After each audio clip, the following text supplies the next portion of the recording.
Can you quickly just brief me about your day-to-day work and what technologies that you're working with? Yes, sure. So I have 6 years of experience as an IT into IT. So the technology stack that I have been working on includes Java version 8. Along with that, I have been working on Spring Boot and microservices. On the database side, we are using MongoDB. And for testing purpose, we are using JUnit, and for mocking purpose, we are using Mockito framework. Apart from that, we are using Git as a version control, and we are deploying our services onto Docker and Kubernetes. So, and apart from that, I'm using like Jira, Jenkins, and you can say Maven for the dependency management into my project. Okay. So most of the day, what exactly you're doing? You're writing code or you are into you take stories and you work on it, is it? Yes, Is yes. that what you're doing with? Yes, so we are working in an agile methodology, and we follow the Scrum and Sprint structure. So we pick up user stories, and based on that we get tasks based on our bandwidth in every sprint, and we are supposed to implement the stories that are assigned to us along with the unit testing Okay. part. Yes. Okay. Do you write test cases also? Yes, yes. So I am responsible for coding and unit testing. Okay. What exactly anything that you have implemented? Can you describe it? Yes, so I am actually working on currently a product where users can actually there is an application through which we can actually enable the customers to buy certain products from our stores online. They get delivered to their place, and also we are developing a feature where they can order the products, and then they can go to the store and directly pick it up from there.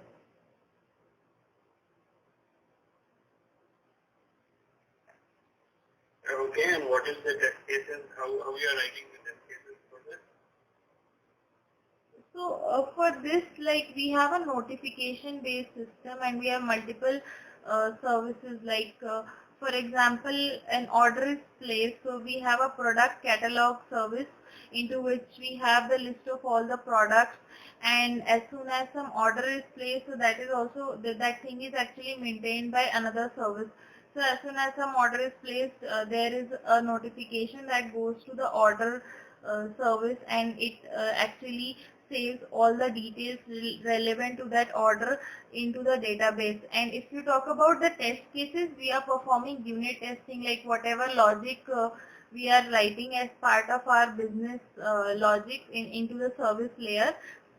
So that part actually we are testing through JUnit. So we are writing JUnits, like we use certain annotations like @test, and then we start writing those test cases. And whenever like there is some call to database or some event that is being you can say notified through Kafka, so JUnit cannot perform that, right? So I am just mocking that using the Mockito framework, and rest of the thing I am testing through JUnit. And in our project also, we are maintaining 90% of code coverage, which is mandatory. And apart from that, we are also taking care of static analysis and Sonar. Okay. Okay, I get that. Can you check? Are you able to share your screen and open the notepad? Yes, sure. Yes, are you able to see? Yes, I'm able to see your screen. Okay. Now, I just want you to write, as you said, right, let's basically and things you're working. So, let's say, okay, Okay. can you just show me how will you read this core API? I want in terms of what will be the URI that you will make for the core operation of your API. And second thing is that what will be the HTTP first that you use. Okay? And don't write all the syntax like response mapping and all that thing. Just tell me what will be the URI, input and output, how you are going to handle the error if some error happens in your code. Okay? Just write for this for API. Okay? Get order, create order, update order, and delete order. Okay? You understood the question, right? Or Yes, yes. So like for get order, I can have something like slash. Suppose I have, sorry. Suppose like I have multiple. Oh, sorry. Yeah. So. get order will be like you put an order ID as an input. I'll just give you a hint. Okay. Yeah. And for that particular, it should give you the order detail. You can keep as an example that your order has an order name, order description, and order ID. Just keep a small JSON. Okay. Sure.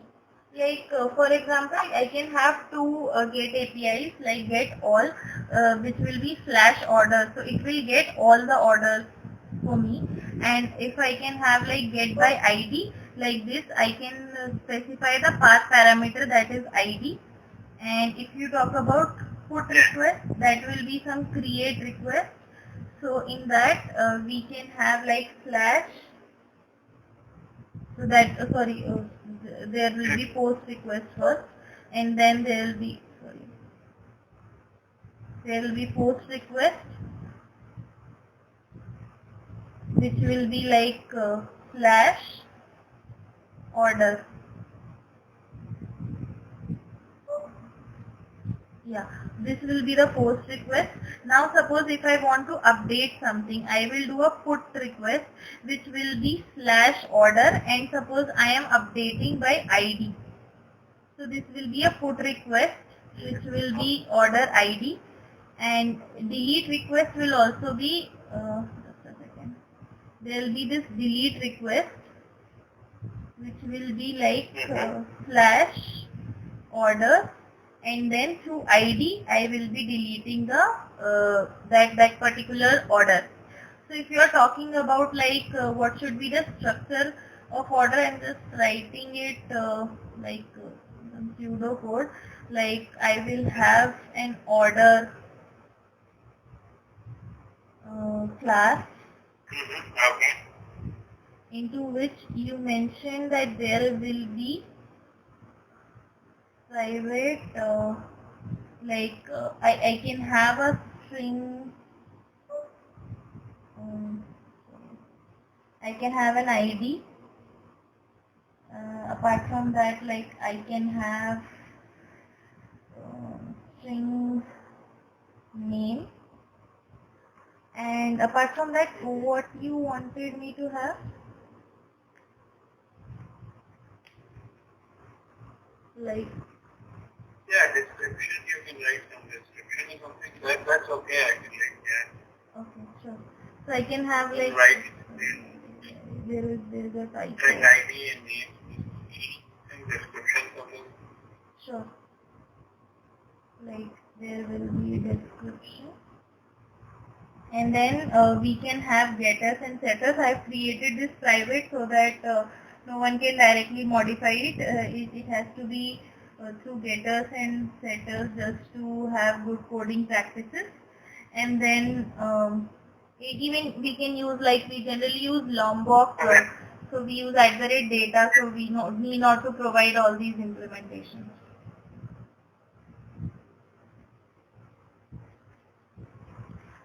And now I think. Yeah, okay, I get that. I saw your this thing, the HTTP code you have written, that seems to be okay. Okay.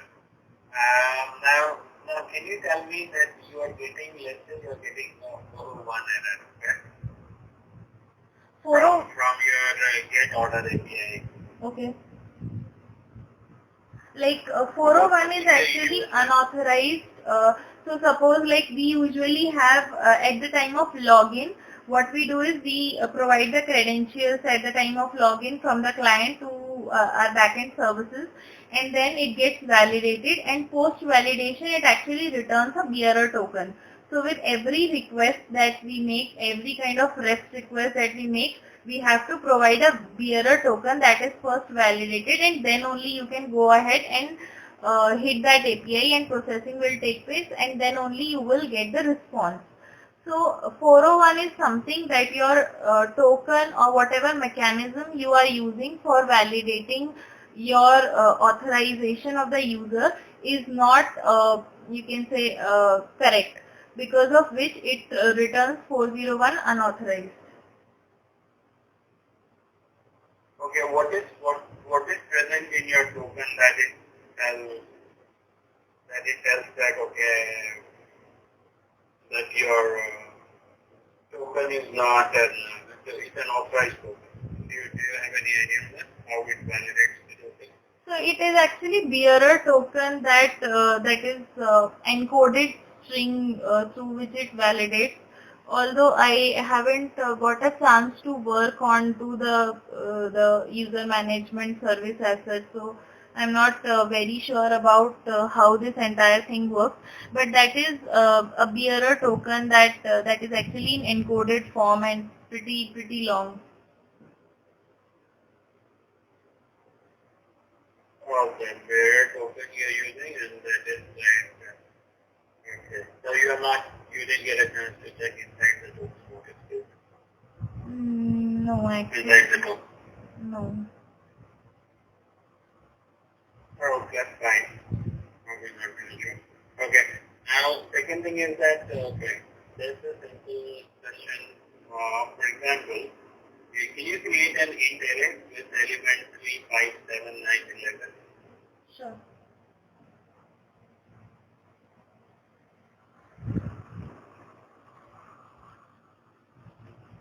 Three, 5,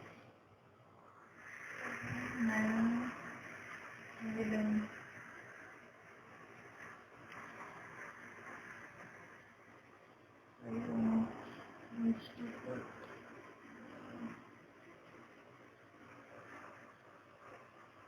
Yeah, is this fine?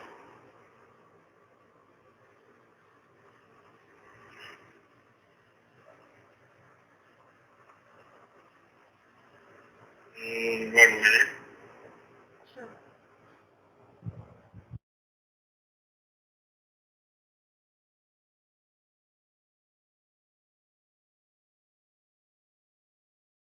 Okay, for example, can you make target as 9? Okay. Some variable target, is it? Is 9. Okay. Okay. So basically you have to write a program which should return me that, okay, which indexes has the sum, which two indexes has the sum equal to 9. For example, instead of 2, 3, you can keep it 2 over here, one first element, okay? Right? Just keep the first element 2 as the inherit. Okay. Yeah. Okay, for example, in this case, 2 plus 7 is program an array which gives me 2 indexes. And it tells me that, okay, first and second index sum is 9. So the program should return the first occurrence of such scenario where the index sum is equal to the target. Okay. I don't want all such scenarios, but I want at least the first scenario where you get the sum of the two indexes is equal to the target. Okay. So sum of two indexes, by that you mean like here you have provided target equal to 9. So first it will be 2 plus 5, right? It is not equal to 9. Then it will be 2 plus 7, right? That is equal to 9. So you have to return the 0 and so basically I'll give you an array. Any array which I pass you traverse through it and you find the indexes and you see which two index sum is 9. The first occurrence, the moment you get it, you return from this method. Okay, sure, got it. Okay? Yeah, sure, got it.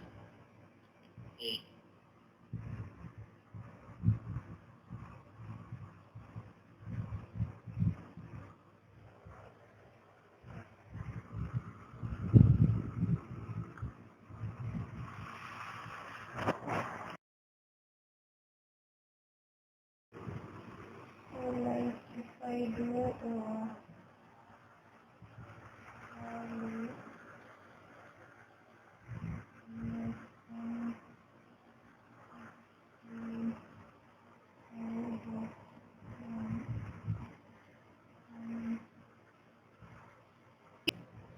it will be something like this. Either I can print over here, or what I can do is I can create another method inside which I have this particular logic, and I can simply return these values and print it in the calling method or main method.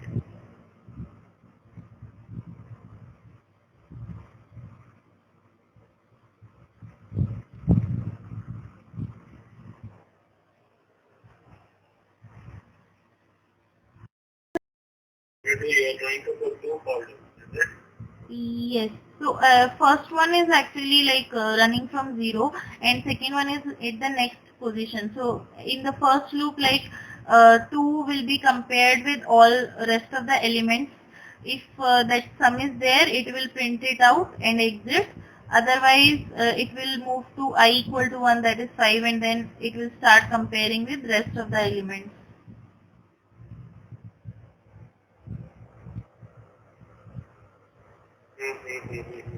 Okay. But what is the time complexity for this? Okay, that will actually be O n of square. Yeah. So Because do you think we should write code with over? no, I think this can also be kind of written with map, which can have lesser complexity, because a map has O of 1 complexity as part of get. How will you do it with math? Like we can populate, like we can iterate through all the elements. Like suppose I know that the target is 9, for example. Okay, so one element will be x and the other one will be target minus that particular number, right? So what I can do is in one loop, like iterating from 0 to the end, I can find like suppose I have that number. Like for example, I'll just explain with an example. Like I have this 2, right? And I will iterate through this loop. So I have 2, and then I will try to find 9 minus 2. So 9 minus 2 will be the value which will add up to find the other number that will form and have this have the sum as 9. So what I can do is I have 2 and the other number is 9 minus 2 will be 7, right? So I can like in the map I can already check like if it contains, using the contains key method, if it contains that particular number, then it means that this particular these two are the numbers that I need to get as the index. Okay. Can you write that piece of code which you are telling me? Yes, sure. I can try that. Like, okay.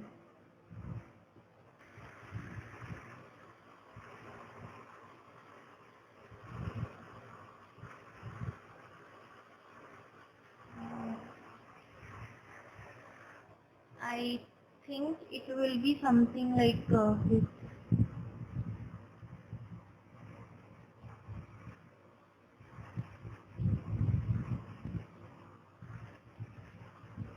What you are doing it here? Like suppose I have my map that is populated, so I've written a pseudo logic, like I am iterating from 0th element to the end of it, and then I am finding the other number. Like I will be, for the first time it will be 2. I have to find the other number that will sum up to 9. So what I have done is I have simply done a target, that is 9, minus my index, like currently 9 minus 2. So that means it will be 7. If my map contains 7 as a number, that means that sum of these is actually equal to the target, that is 9. So I am simply printing out the index for it. Okay.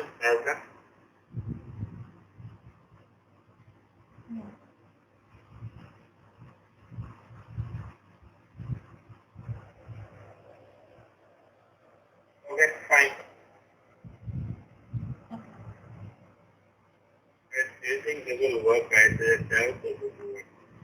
Sorry, please come again. So when did you add it? Did you add it everything in map or what? Yes, yes. I mean, if it is pre-populated, otherwise, if you want, I can try to include you can. Shall I write the logic for? Hold on, not work for some reason.